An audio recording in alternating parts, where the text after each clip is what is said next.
Hello everyone, আসসালামু আলাইকুম। যে যেখান থেকে আমার ভিডিও দেখছেন সবাইকে জানাই অনেক অনেক ভালোবাসা। আশা করছি সবাই ভালো আছেন। আলহামদুলিল্লাহ। আমিও আল্লাহর অশেষ রহমতে ভালো আছি। চলে এলাম লতি আর চিংড়ি দিয়ে রান্না করব। আমি এখানে চিংড়ি মাছ নিয়েছি প্রায় ১ কেজির মতো। আমি চিংড়ি মাছগুলো আগে ধুয়ে নিয়েছি।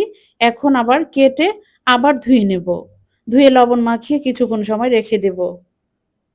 এখান থেকে ছোট বড় চিংড়ি আমি কেটে নিব।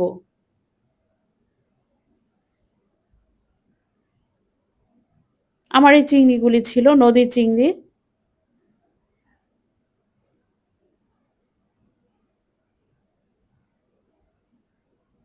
এই রেসিপিটার মতো সহজ রেসিপি কিন্তু আর হতে পারে না। রান্নার মধ্যে আমার কাছে মনে হয় যে লতি আর চিংড়ি বেশ খুব তাড়াতাড়ি হয়ে যায় আর মজাদারও হয়।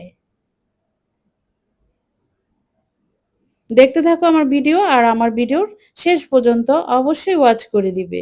আর এদিকে আমি লতি নিয়েছি প্রায় 1/2 কেজির মতো লতি নিয়েছি এখানে। আর চিংড়ি নিয়েছি প্রায় 250 গ্রাম। আমি ধুয়ে লবণ মাখিয়ে রেখেছি। আমি কিন্তু লেঞ্জার সহই নিয়েছি। আর চিংড়ি মাছ কাটিং কিন্তু আমার ভিডিও আছে, তোমরা দেখে নিও। এখানে আদা রসুন পেস্ট নিয়েছি প্রায় ৩ টেবিল চামচের মতো। আর নিয়েছি ২ টেবিল চামচ শুকনা মরিচ গুঁড়ো আর হলুদ গুঁড়ো ১ টেবিল চামচ, 1/2 টেবিল চামচ নিয়েছি ধনিয়া গুঁড়ো। এদিকে ভাজা জিরার গুঁড়ো নিয়েছি ১ টেবিল চামচের মতো। পরিমাণ মতো পেঁয়াজ নিয়েছি আর নিয়েছি কাঁচা মরিচ কয়েকটি। তেলও নিয়েছি আমি 1/2 কাপ পরিমাণ। যারা আমার ভিডিও দেখা শুরু করেছো এখনো লাইক দেওনি, অবশ্যই লাইক দিয়ে পুরো ভিডিওটা ওয়াচ করে দিবে। যারা নতুন আমার ভিডিও দেখছো তারা আমার চ্যানেলটাকে সাবস্ক্রাইব করে আমার পাশে থাকবে। পাশে থাকা বেল আইকনে ক্লিক করে দিবে। এতে করে আমি যখন ভিডিও ছাড়বো সাথে সাথে তোমাদের কাছে নোটিফিকেশন চলে যাবে। তোমরা সবার আগে আমার ভিডিওটা দেখে নিতে পারবে। দেখতে পাচ্ছ আমি কিন্তু লতিগুলোকে খুব সুন্দরভাবে ক্লিন করে ধুয়ে নিয়েছি।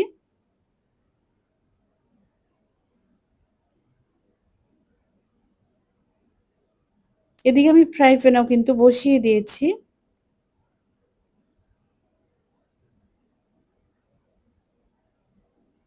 আর ভাজা জিরার গুঁড়া কিন্তু অবশ্যই লাগবে।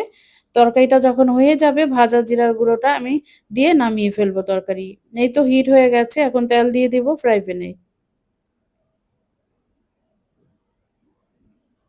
আমার অনেক আপুরাই আছো আমার ভিডিওতে লাইক করো না। আমার ভিডিওতে ভিউজ বেশি হয় কিন্তু লাইক হয় না।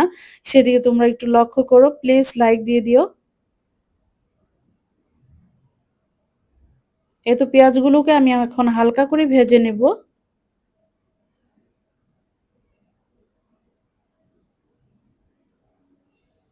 যারা এভাবে এখনো রান্না করোনি অবশ্যই রান্না করে নিবে, আমার সহজ রেসিপি। এই তো এখন আমি লবণ দিয়ে দেব পরিমাণ মতো। আর দিয়ে দিচ্ছি আদা রসুন পেস্ট,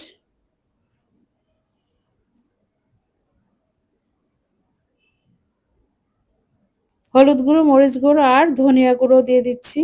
এখন সামান্য পরিমাণে পানি দিয়ে আমি মশলাটাকে ভালোভাবে কষিয়ে নেব। অবশ্যই এই মশলাটাকে ভালোভাবে কষিয়ে নিতে হবে। নয়তোবা মশলার মধ্যেও কিন্তু একটা ফ্লেভার থাকে। ওতে করে তরকারি কিন্তু মজা হয় না, ভালো হয় না। আলহামদুলিল্লাহ আমি সবসময় মশলাটাকে ভালোভাবে কষিয়ে নেই। আর তেল যখন বেরিয়ে আসে ওই অবস্থাতে মাছ দিয়ে দেব।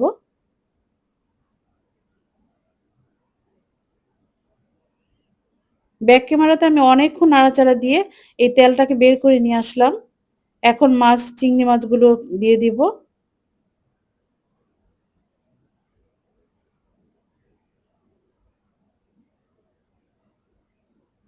যাদের কাছে আমার ভিডিওর একটি অংশও ভালো লাগবে তারা অবশ্যই আমার চ্যানেলটাকে সাবস্ক্রাইব করবে, লাইক, কমেন্ট এবং শেয়ার করে দিবে।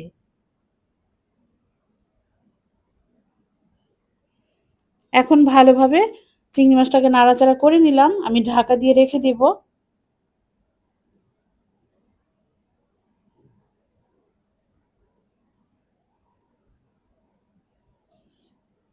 ফিরবো ২-৩ মিনিট পরে।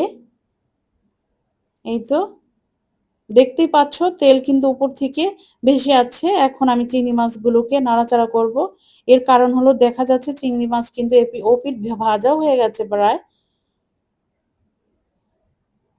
এই তো এখন আমি লতিগুলোকেও দিয়ে দিব।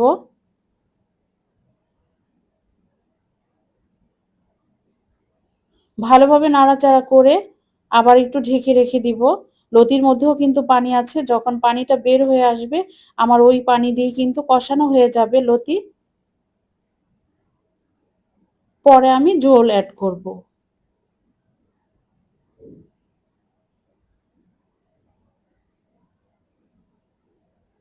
যাদের কাছে লতির রেসিপিটা ভালো লাগে না, চিংড়ি মাছ দিয়ে লতি দিয়ে খেতে পছন্দ করে না, তারাও কিন্তু এভাবে রান্না করে দিলে খেয়ে নিবে।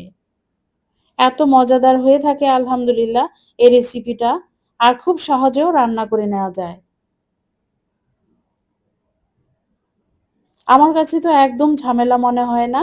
এই লতি আর চিংড়ি দিয়ে যদি রান্না করি, খুব চটজলদি হয়ে যায় রান্নাটা।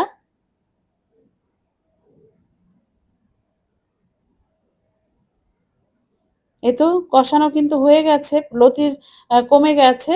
কষিয়ে কষানোর পরে দেখতে পাচ্ছি এখন ভালোভাবে নাড়াচাড়া করে আমি ঝোল অ্যাড করব। এখানে বেশি করে ঝোল অ্যাড করব না, কারণ লতি গলে যাওয়ার সম্ভাবনা থাকে। পরিমাণ মতোই অ্যাড করে দেব, পরিমাণ একটু কম দেব, কারণ ভালোভাবে কষিয়ে নিয়েছি।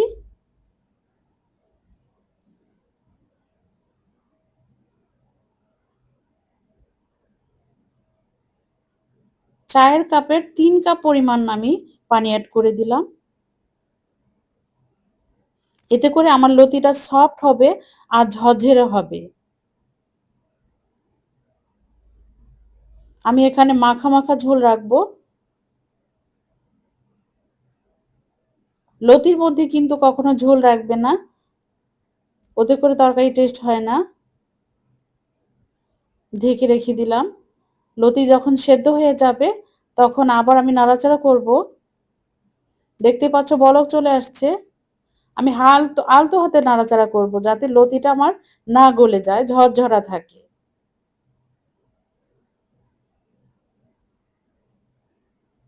প্রায় কিন্তু সেদ্ধ হয়েই আসছে। আমি আলতো হাতে নেড়ে দিচ্ছি।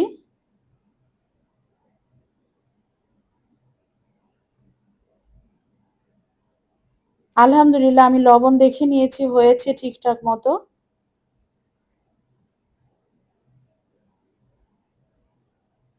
আবার ঢাকা দিয়ে রেখে দিলাম।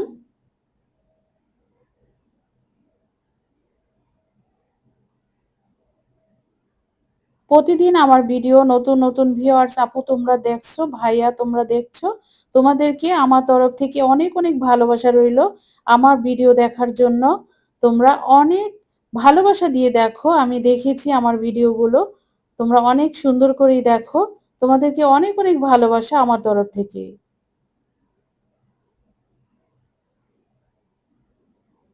খুব সফট হয়ে আসছে আর ভেঙেও যায়নি। আমি আলতো হাতে নাড়াচাড়া করছি। এই তো দিয়ে দিচ্ছি ভাজা জিরার গুঁড়ো, আর দিয়ে দেব কয়েকটি কাঁচামরিচ।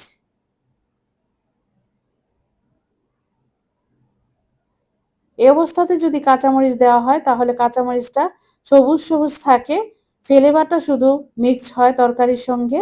খেতে কিন্তু ভীষণ ভালো লাগে, দেখতেও ভালো লাগে।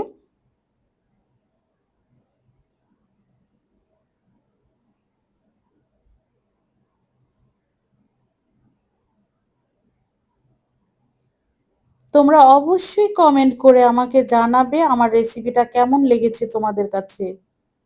আর যারা আমার রেসিপি দেখে রেসিপি তৈরি করতে চাও, অবশ্যই এভাবে করে নেবে।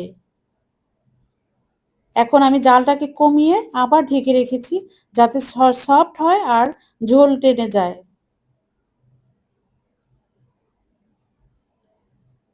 আমি কিন্তু চুলাটাকে এক্ষুনি বন্ধ করে দেব। হয়ে গেছে আমার লতির রেসিপিটা। দেখতেই পাচ্ছ আমার লতি কিন্তু খুব ঝরঝরে হয়েছে। এই তো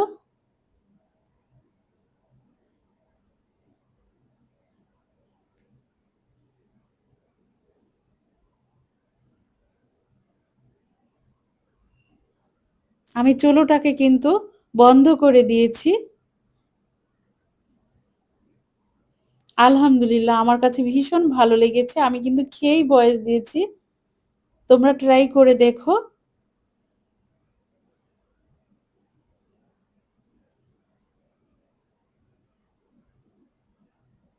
আমার ভিডিওটা তোমাদের কাছে রিকোয়েস্ট করে চাই পুরো ওয়াচ করে দিবে। কেমন? আজকের মতো রাখছি। ফিরবো অন্য কোনো রেসিপি নিয়ে। ভালো থাকো তোমরা। আল্লাহ হাফেজ।